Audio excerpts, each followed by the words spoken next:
వీక్షకులందరికీ నమస్కారం. 2026వ సంవత్సరం మిథున రాశి వారికి ఏ విధమైనటువంటి ఫలితాలను ఇవ్వబోతూ ఉన్నది అనేటువంటి విషయాన్ని మనం క్లుప్తంగా ఈ వీడియోలో తెలుసుకునేటువంటి ప్రయత్నం చేద్దాం.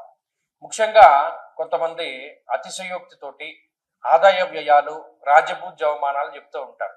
ఆంగ్ల సంవత్సరానికి అవేమీ ఉండవు. ఏదో మనం సంవత్సరం క్యాలెండర్లో మారుతోంది కదా, చాలా మంది అడుగుతూ ఉంటారు ఎలా ఉంటుందని చెప్పడం తప్పితే అసలైనటువంటి పంచాంగ శ్రవణం ఉగాదియే. ఉగాది రోజునే రాజపూజ్య అవమానాలు, ఆదాయ వ్యయాలు చెప్పాలి. కాబట్టి అతిశయోక్తితోటి చెప్పేటువంటి మాటలను మీరు కూడా ఖండించండి. నువ్వు తెలుగువాడివి కదా, తెలుగు పంచాంగం ఫాలో అవ్వాలి కదా, నువ్వెందుకు రాజపూజ్య అవమానాలు ఇందులో చెప్తున్నావు, ఈ కొత్త సంవత్సరానికి అసలు వర్తిస్తాయా లేదా అని కూడా నిలదీసి అడగండి.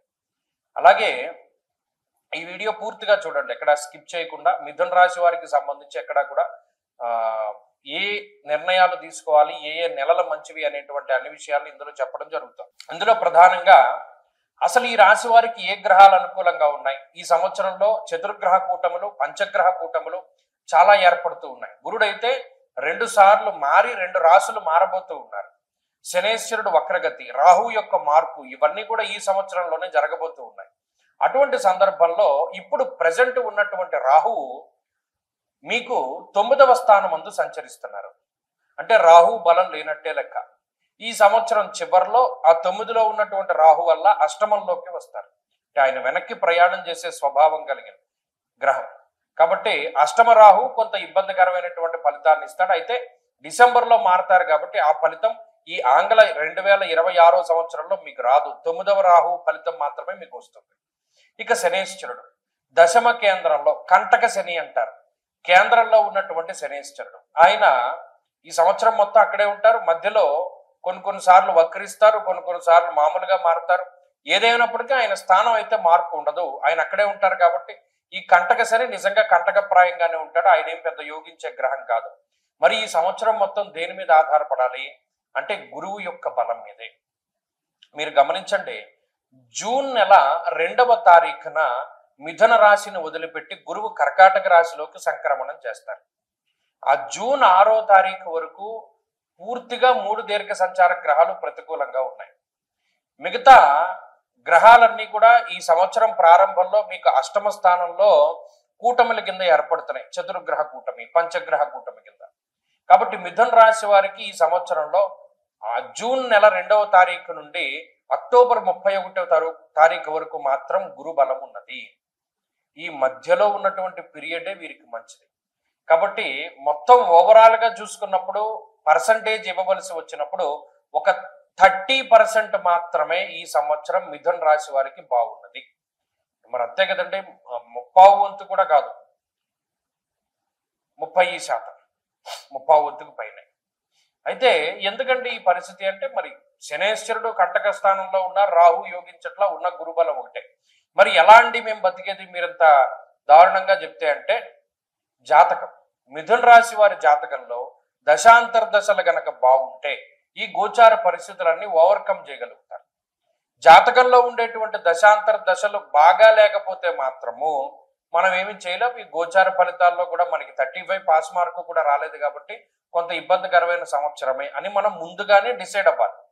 మీరు గమనించండి, కొంతమంది నాకు ఎలా ఫోన్లు చేస్తారంటే గత సంవత్సరం 2025 సంవత్సరం వీడియో చూసి నాకు 26లో ఫోన్ చేస్తారు, 24 వీడియో చూసి 25లో చేశారు.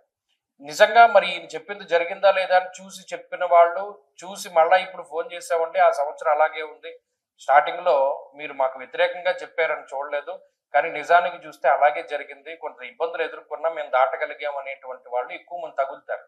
కాబట్టి ఇక్కడ జాతకం ఎలా ఉందని తెలుసుకోవడం ముఖ్యం. మీకు అనుకూలంగా ఉందా, ప్రతికూలంగా ఉందా సెకండరీ. అనుకూలంగా ఉంటే ఫైన్ వెళ్ళని గుడ్, ప్రతికూలంగా ఉంటే ఏ చర్యలు చేపట్టాలి, ఏ రకంగా జాగ్రత్తగా ఉండాలని తెలుసుకున్న వాడే బుద్ధిమంతుడు, స్థితప్రజ్ఞుడు.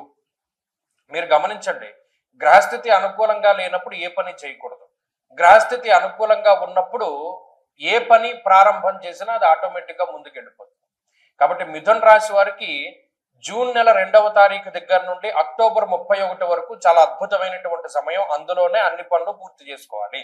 మీరు గమనించండి, పెళ్లిళ్ళు జరిగినా, పేరెంటాలు జరిగినా, పిల్లలు పుట్టినా, ఫంక్షన్లు చేసినా, ఏ శుభ కార్యక్రమం జరిగినా ఆ టైం పీరియడ్ లోనే జరుగుతుంది. మీరు ఛాలెంజింగ్ గా తీసుకోండి, కావాలంటే 27వ సంవత్సరంలో ఈ వీడియో చూడండి, ఖచ్చితంగా అదే టైం పీరియడ్ లో మీకు ఇవన్నీ జరుగుతాయి. మరి మిగతా గ్రహాల వల్ల వచ్చే వ్యతిరేకత ఏంటి అంటే ఇది పెద్ద వ్యతిరేకత ఏమి కాదు, కేవలం ఏంటి అంటే శ్రమకి తగినటువంటి ప్రతిఫలం ఉండదు. అది ఒకటే ప్రధానమైన సమస్య. ఏమంటే మనం ఆకలి వేస్తుందండి, భోజనం చేసాము, మనం ఎంత తిన్నా మన ఆకలి సరిపోవట్లేదంటే లోపల ఏదో రోగం ఉన్నట్టే కదా. లేకపోతే ఇంత తింటే మన ఆకలి తగ్గిపోయిందన్నా రోగం ఉన్నట్టే. మనకి ఎంత ఆకలి వేసిందో అంతా తింటేనే మనం ఆరోగ్యవంతుల కింద లెక్క. అలాగే మనం తక్కువ పని చేసి ఎక్కువ ఫలితం వచ్చినా ప్రాబ్లమే.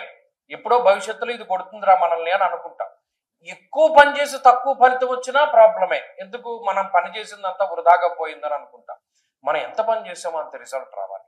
కాబట్టి ఇక్కడ వచ్చే సమస్య ఏంటి అంటే మిథున రాశి వారికి పని ఎక్కువ, ప్రతిఫలం తక్కువ. ఈ సంవత్సరంలో అదే ఎక్కువ కనబడుతుంది, అంతకు మించిన ప్రమాదం ఏమీ లేదు ఇందులో ప్రధానంగా. అలాగే ఉద్యోగపరమైనటువంటి ఒడిదుడుకులు, ఫైనాన్షియల్ గా బ్యాలెన్సింగ్ అనేటువంటిది ఉండదు. ఓ నెలేమో డబ్బు మిగులుతుంది, ఓ నెలేమో డబ్బు లోటు బడ్జెట్ ఉంటుంది, ఓ నెలేమో అస్తవ్యస్తంగా ఉంటుంది, ఓ నెలేమో అనుకోని ఖర్చులు ఉంటాయి. ఇలా అనేక రకాలుగా ఉంటుంది. అంటే ఒక బ్యాలెన్స్డ్ స్టేట్ లో మిథున రాశి వారికి వెళ్ళదు ఫైనాన్షియల్ పొజిషన్. ఆరోగ్యపరమైనటువంటి సమస్యలు ఏమి లేవు, భగవంతుడి దయ వల్ల ఆరోగ్యపరంగా వీరేమి ఇబ్బంది పడరు. ఎందుకంటే ప్రమాదకరమైనటువంటి గ్రహస్థితులు ఏమీ లేవు కాబట్టి హెల్త్ ప్రాబ్లమ్స్ లేవు.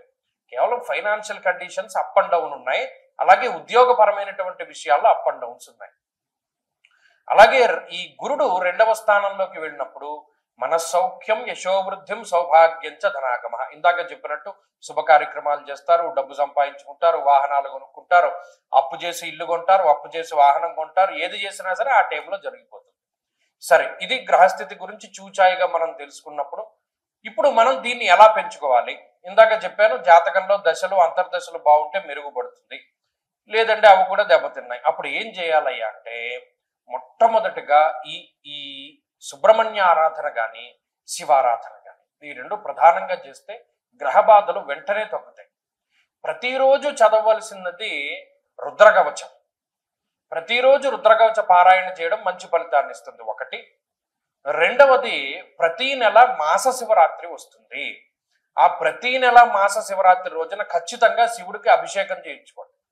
ఏకవార రుద్రాభిషేకమై చక్కగా చేయించుకోండి మీ పేర్లతోటి. అది ఈ 12 నెలల్లో ఒక మాస శివరాత్రి, మహాశివరాత్రి అది ఎలాగో మన అందరం చేసుకుంటాం. మిగిలినది 11 నెలలే. ఆ 11 నెలల్లో చక్కగా రుద్రాభిషేకం చేసుకోండి. ఈ రకాలైనటువంటి సమస్యల నుండి బయటపడతారు. ప్రతిరోజు చేయవలసినటువంటిది రుద్రకవచ పారాయణ. రుద్రకవచాన్ని ప్రతిరోజు పారాయణం చేస్తూ ఉండండి. ఖచ్చితంగా మీకు మార్పు వచ్చి మంచి ఫలితాలు పెరుగుతాయి. స్వస్తి.